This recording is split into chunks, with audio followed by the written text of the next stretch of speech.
The French Revolution has enduring relevance to the contemporary world. Explain.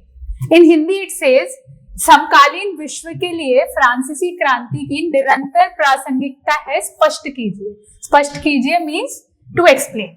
So basically, as we have already discussed, to explain means to dig the topic in detail. Okay, you have to write various dimensions. And after writing dimensions, you have to explain those dimensions. And after that, you have to provide the examples. So this directive provides you the direction that in what way you have to proceed for your answer. So this is the thing for directive. Now the question is on French Revolution. See, I must discuss this. You don't need to read every topic in detail. Basically, see, there are 4 or 5 topics from which questions from world history are asked. So after the analysis, from 2023 to 2025, around 15 questions are asked, and out of that 10 questions are just from the 5 topics. So you have to read in detail these 5 topics only. Don't waste much of your time on the history part, especially on the on world history if you are not from the history optional background.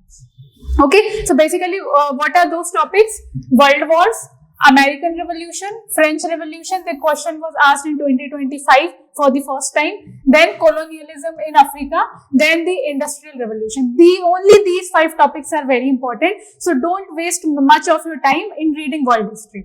Okay. So question on American Revolution was also asked one time only. And this time the question on French Revolution is asked, which was also asked first time only.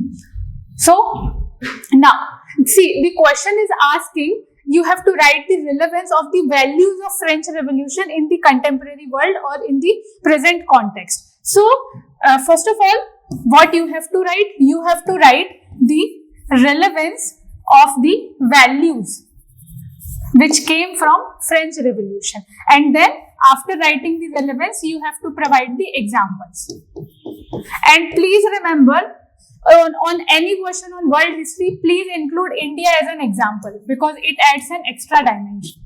So you have to give the relevant values, you have to give the examples, and you have to give the example of India also. Now, second thing, what you don't have to write?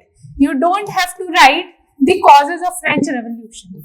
See, because when you read the French Revolution, you will read the causes also, you will read the impacts also.